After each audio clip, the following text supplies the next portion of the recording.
से जुड़े हुए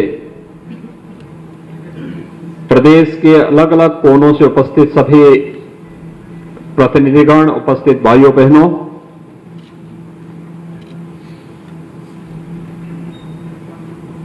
आप सभी प्रदेश की राजधानी लखनऊ में आज के सामाजिक प्रतिनिधि सम्मेलन में उपस्थित हुए हैं।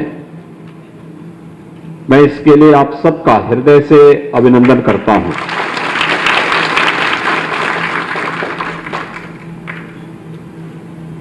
भारतीय जनता पार्टी ने प्रधानमंत्री मोदी जी के नेतृत्व में 2014 में देश को एक मंत्र दिया था। वह मंत्र था सबका साथ और सबका विकास। सबका साथ और सबका विकास का यह मंत्र अपने आप में सब कुछ कह देता है।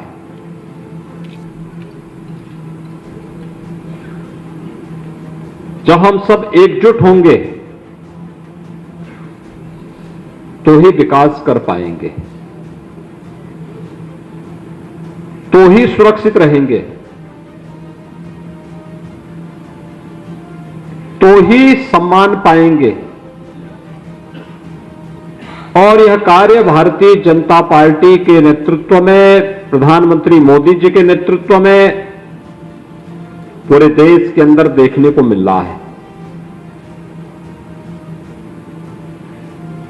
2014 के पहले देश की स्थिति क्या थी?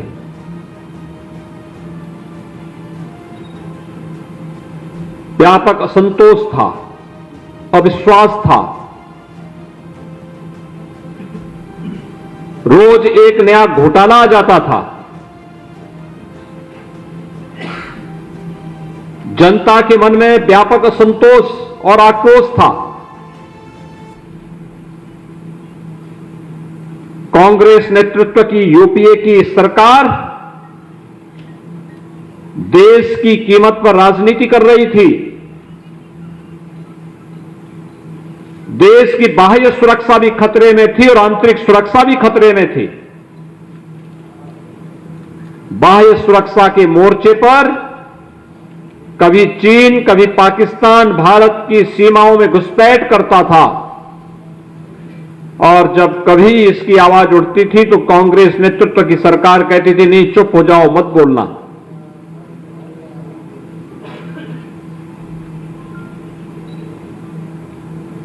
आंतरिक सुरक्षा की स्थिति, जगह जगह आतंकवाद सिर चढ़ करके बोलता था।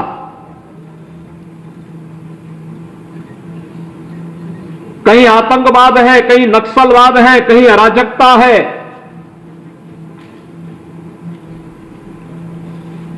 और समाजवादी पार्टी की सरकार के समय तो आपने देखा होगा, उस सरकार के समय आतंकवादियों ने मध्यकाल की याद ताजा कर दी, जब मंदिरों पर, मठों पर हमले होते थे। बृहद हिंदू समाज की भावनाओं को कुठाराघात करके रौंदा जाता था। और यह दृश्य कहीं देखने को मिल रहा था, समाजवादी पार्टी की सरकार के समय देखने को मिल रहा था। थाने तहसीलें बिक चुकी थी, गिरवी रख दी थी। समाजवादी पार्टी के कार्यकर्ता या फिर बहुजन समाजवादी पार्टी के कार्यकर्ता, जब उनकी सरकार थी, केवल लूट मचाए हुए थे। और उन स्थितियों में प्रधानमंत्री मोदी जी ने 2014 में नारा दिया था, सबका साथ और सबके विकास का। भाइयों बहनों, यह नारा एक हकीकत में बदली। आज आप देख रहे होंगे, भारतीय जनता पार्टी की केंद्र की सरकार हो या प्रदेश की सरकार, आवाज दे जा रहे हैं सबको बिना भेदभाव के। शौचालय दिए गए बिना भेदभाव के। रसोई गैस के सिलेंडर दिए जा रहे हैं बिना भेदभाव के। किसान सम्मान निधि दी जा रही है बिना भेदभाव के।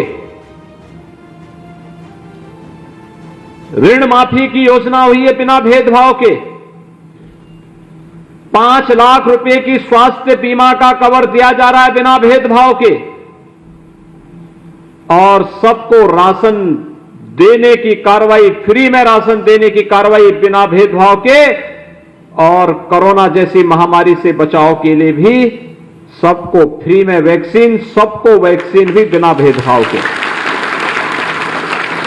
ये होती है सरकार।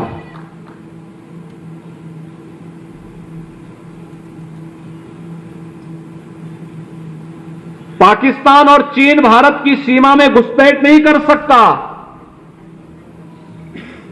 और अगर करता है तो फिर उसका मुंहतोड़ जवाब भी भारत देता है, भारत की सेना देती है।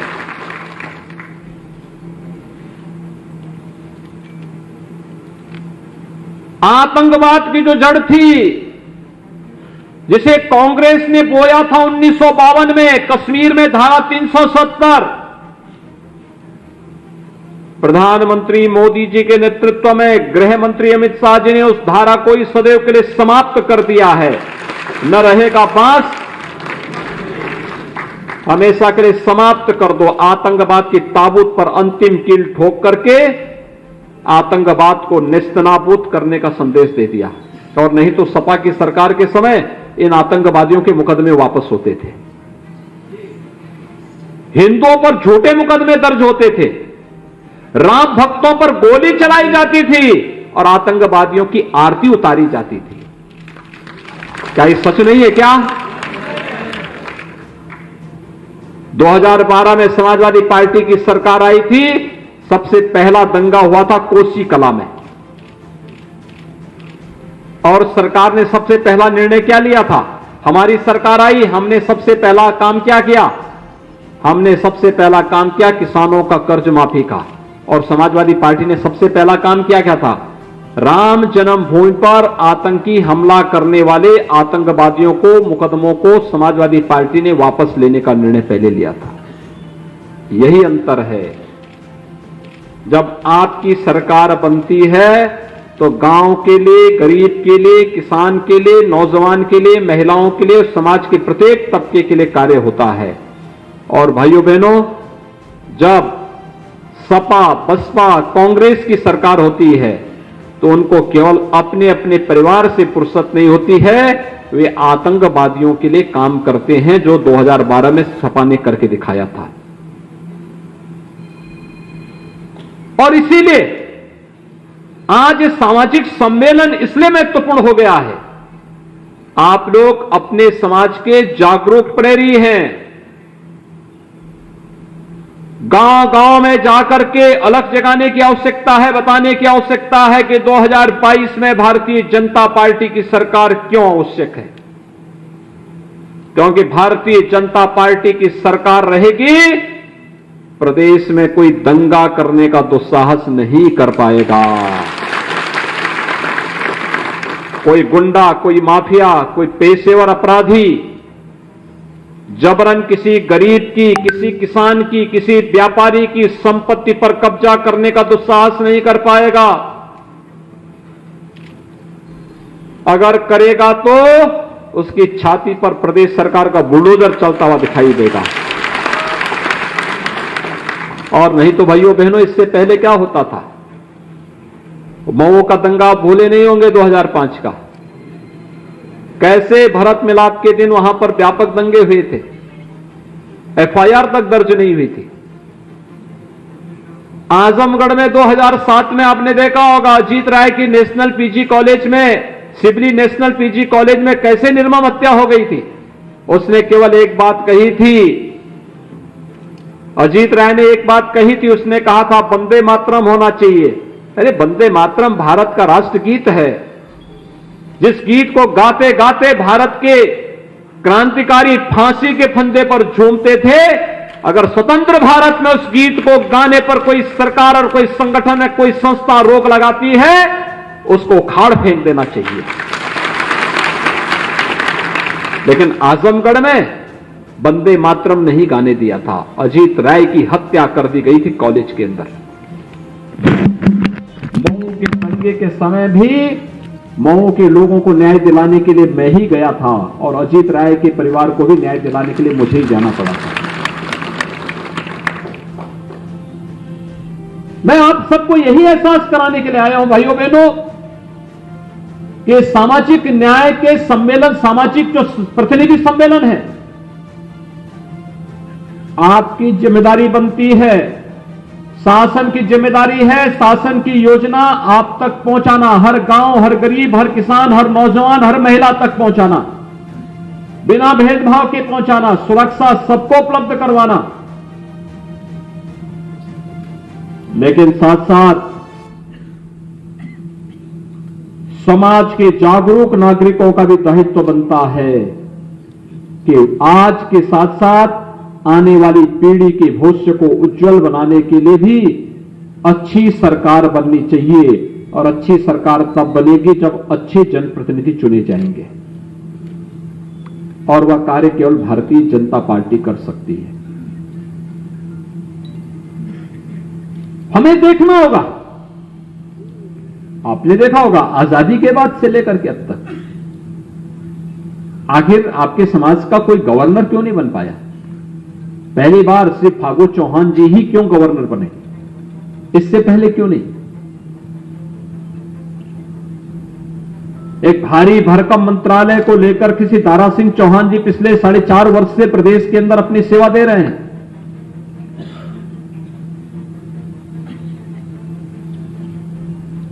पिछड़ा वर्ग आयोग को संवैधानिक मान्यता दी गई और श्री प्रभुनाथ चौहान को उसका उपाध्यक्ष बनाया गया। तमाम ब्लॉक प्रमुख समाज के लोग आज हो रहे हैं, समाज के अलग अलग फील्ड में समाज के लोग प्रतिनिधित्व दे रहे हैं। तो भाइयों बहनों, हम सबका दायित्व बनता है, जब सरकार की बारी है तो सरकार एक एक करके अपने सभी वादों को आगे बढ़ा रही है, और जब पार्टी को आपकी आवश्यकता है तो आपका दायित्व बनता है कि एक एक परिवार के पास जाकर के कह देने की आवश्यकता कि नहीं, भारतीय जनता पार्टी ने हमारे हितों के लिए कार्य किया है, भारतीय जनता पार्टी प्रदेश के हित में है, भारतीय जनता पार्टी देश के हित में है। हमें भी अब उसी प्रतिबद्धता के साथ कार्य करना है। याद करिए, अगर 1990 में भारतीय जनता पार्टी की सरकार होती तो क्या राम भक्तों पर गोलियां चलती? लेकिन भाइयों बहनों, जिन लोगों ने राम भक्तों पर गोली चलाई, क्या उनको माफ कर देंगे? भगवान राम माफ नहीं करेंगे। भारतीय जनता पार्टी की केंद्र और प्रदेश में सरकार आई तो अयोध्या में भगवान राम का भव्य मंदिर के निर्माण का मार्ग प्रशस्त हो रहा है कि नहीं हो रहा है?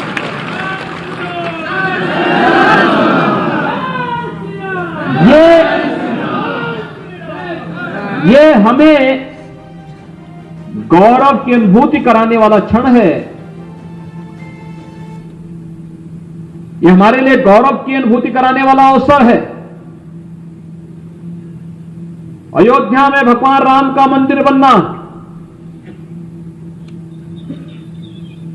135 करोड़ भारतीयों के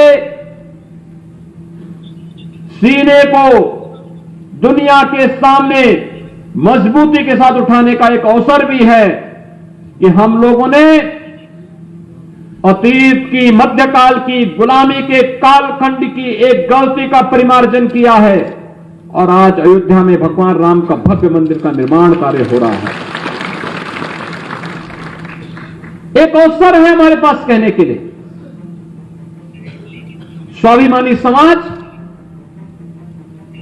गुलामी की बेड़ियों को बहुत दिनों तक नहीं सहन कर सकता।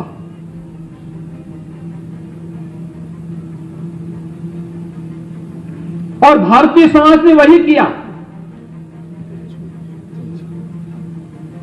जो उसको करना चाहिए था। आखिर इस संवैधानिक दर्जा पिछड़ा वर्ग आयोग को क्यों नहीं मिल पा रहा था? क्योंकि पिछली सरकारों की नियत खराब थी। वे नहीं चाहती थी कि समाज का हित हो।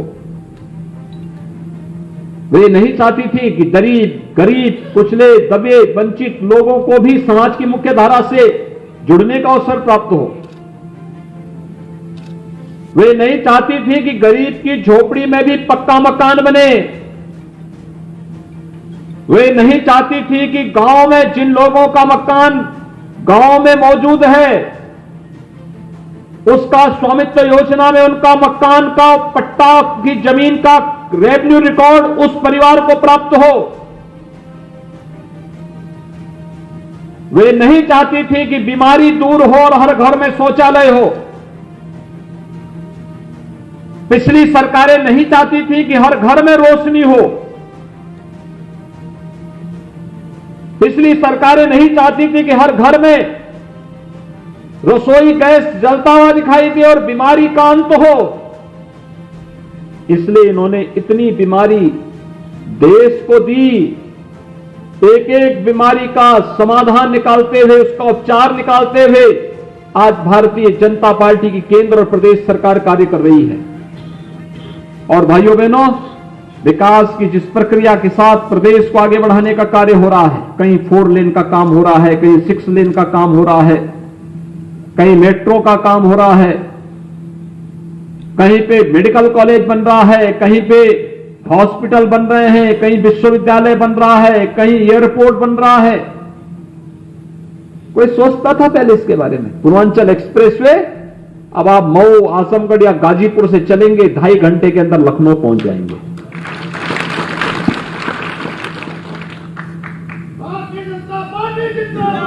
भाइयों बहनों, ये काम पहले क्यों नहीं हुआ? आजमगढ़ में विश्वविद्यालय बनना चाहिए, ये काम पहले क्यों नहीं हुआ? आजमगढ़ से तो मुलायम सिंह जी भी सांसद रहे थे और समाजवादी पार्टी के वर्तमान के अध्यक्ष भी आजमगढ़ से लगातार दूसरी बार सांसद हैं, लगातार सांसद हैं। क्यों नहीं इनके दिमाग में आया? क्योंकि वे विकास के हितैषी नहीं हैं, वे स्वयं के विकास के हितैषी हैं। स्वयं का विकास उनको चाहिए, समाज का विकास हो इसकी चिंता उनको नहीं। वो केवल नारा पे विश्वास करते हैं, नारा। विश्वविद्यालय नहीं दिया, एयरपोर्ट नहीं दिया, तो आजमगढ़ में विश्वविद्यालय भी बन रहा है और एयरपोर्ट भी बन रहा है। पूर्वांचल एक्सप्रेस वे भी पूर्वी उत्तर प्रदेश को जोड़ रही है। आजमगढ़ में भी, मऊ में भी, गाजीपुर में भी, अंबेडकर नगर, सुल्तानपुर, रायबरेली, बाराबंकी, ये सभी जनपदों में विकास के पार संभावनाओं को लेकर के आगे बढ़ेगा। और इसलिए भाइयों बहनों, आज हम सब आपके पास आए हैं कहने के लिए 2022 पे सबकी निगाहें होंगी और निगाहें 2 प्रकार की होंगी। एक, जहां पर भारत के हित में सोचने वाली सभी ताकतें चाहेंगे कि भारतीय जनता पार्टी की सरकार फिर से उत्तर प्रदेश में बने, और दूसरी तरफ होंगी जो नहीं चाहती कि भारत दुनिया की एक ताकत बने, जो नहीं चाहती हैं कि उत्तर प्रदेश देश की सबसे बड़ी अर्थव्यवस्था के रूप में उभरे।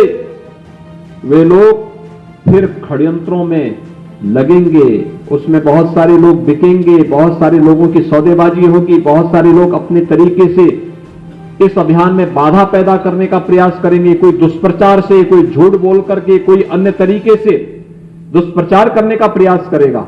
और इसलिए मेरा आप सबसे आग्रह होगा, ये सामाजिक सम्मेलन समाज के प्रबुद्ध जनों को बुला करके उनके साथ संवाद का एक कार्यक्रम है। और संवाद इस बात का को लेकर के कि हम वर्तमान की स्थिति को समझें, देश काल और परिस्थिति का अवलोकन करें,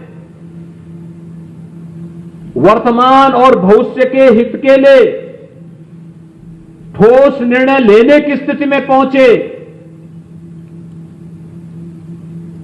अन्यथा इन राजनीतिक दलों के मंसूबों को आप देख सकते हैं भारत को टुकड़े टुकड़े में बांटने के मंसूबे के साथ जो व्यक्ति नारेबाजी करता रहा हो, वह समाजवादी पार्टी के अध्यक्ष से मिलने के लिए क्यों आया है?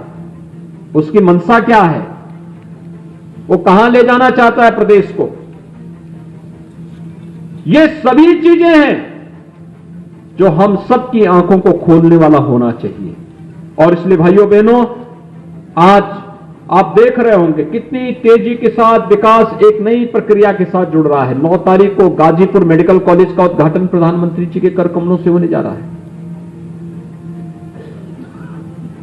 अभी चंदौली में मेडिकल कॉलेज का शिलान्यास मैंने पिछले 15 दिन के अंदर किया है।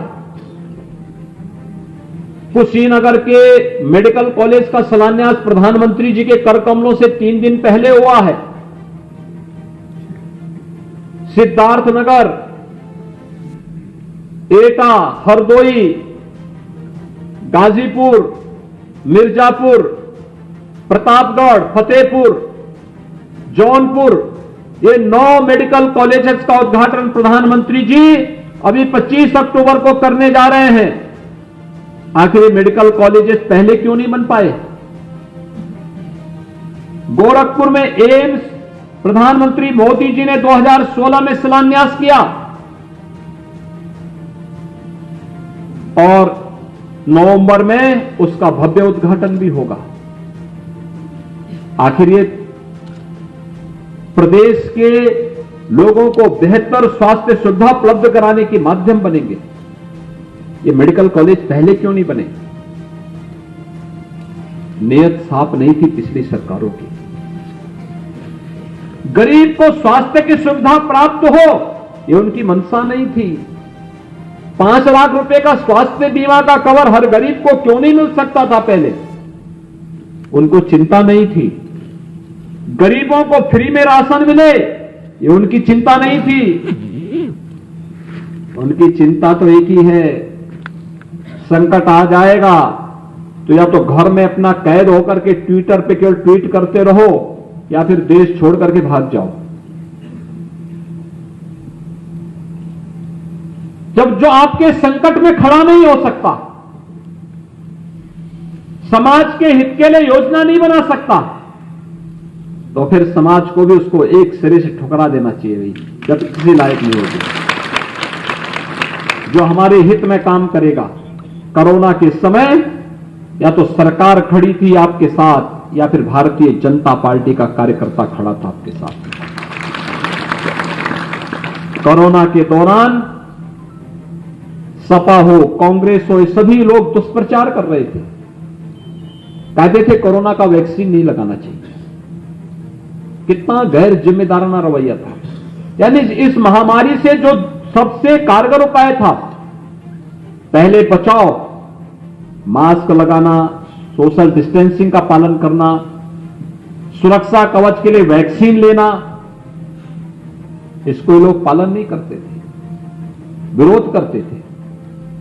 कहते थे वैक्सीन तो मोदी वैक्सीन है, कहते थे वैक्सीन तो बीजेपी का वैक्सीन है। अरे इसी वैक्सीन से भारत कोरोना जैसी महामारी से बचा है, अन्यथा दुनिया के अंदर बड़े बड़े देश, भारत से मजबूत देश, क्या हालत हो गई, पूरा देश लेट गया। अमेरिका दुनिया की सबसे बड़ी ताकत, भारत की आबादी का 1/4 आबादी है अमेरिका की। और भाइयों बहनों, अमेरिका के अंदर इस बीमारी से भारत में जितनी मौतें हुई उससे 1.5 गुना ज्यादा मौतें हुई, यानी आबादी भारत की 1/4, लेकिन मौत भारत से 1.5 गुना ज्यादा वहां पर हुई है। यह महामारी है। लेकिन प्रधानमंत्री मोदी जी के नेतृत्व में भारत ने कोरोना को कंट्रोल भी किया और 100 करोड़ लोगों को फ्री में वैक्सीन भी दिया है। दुनिया के अंदर कोई देश फ्री में वैक्सीन नहीं दे रहा है। मोदी जी ने फ्री में वैक्सीन भी दिया है, फ्री में राशन भी दिया है। ये भारतीय जनता पार्टी ही कर सकती है, कोई और कभी नहीं कर सकता। और इसलिए भाइयों बहनों, हम आपके पास आए हैं कहने के लिए, इसलिए हम सब आपके पास आए हैं कहने के लिए अब आपका दायित्व बनता है, आप अगर अपने समाज के जागरूक प्रहरी हैं, प्रबुद्ध हैं, उस समाज को लीड करते हैं, नेतृत्व कर देते हैं, तो एक एक घर में जाकर के बताने की आवश्यकता है कि भारतीय जनता पार्टी क्यों आवश्यक है। भारतीय जनता पार्टी देश को भी, प्रदेश को भी सुरक्षा का बेहतर माहौल देती है, बिना भेदभाव के शासन की योजनाएं देती है, बिना भेदभाव के नौकरी और रोजगार भी देती है, बिना भेदभाव के गरीब कल्याण की योजनाओं के साथ भी जोड़ती है। भारतीय जनता पार्टी आस्था का सम्मान भी करती है, और भारतीय जनता पार्टी है जो पेशेवर अपराधी और माफियाओं के साथ सख्ती से निपटने का कार्य भी करती है और प्रदेश को दंगा मुक्त करने का काम भी करती है।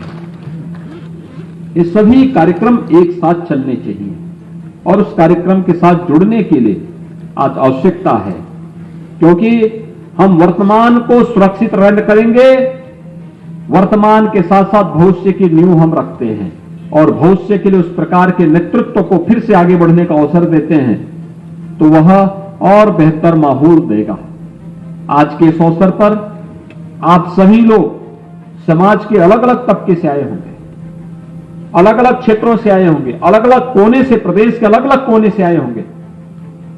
आपने देखा होगा बहुत सारी चीजें, आप में से बहुत सारे लोग होंगे जो केंद्र और प्रदेश सरकार की योजनाओं के साथ सीधे जुड़े होंगे। खासतौर पर जैसे वन डिस्ट्रिक्ट वन प्रोडक्ट का, एक जनपद एक उत्पाद की तमाम योजनाएं, हर जनपद की एक स्पेसिफिक योजना, विश्वकर्मा श्रम सम्मान की योजना,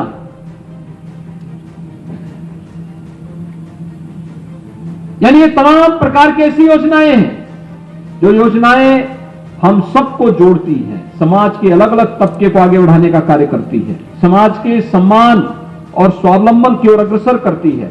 इस सभी अभियान के साथ हम मिलजुल करके कार्य कर पाएंगे, इस विश्वास के साथ आप सभी प्रदेश के कोने कोने से आज यहां पर आकर के सामाजिक प्रतिनिधि सम्मेलन में उपस्थित हुए हैं।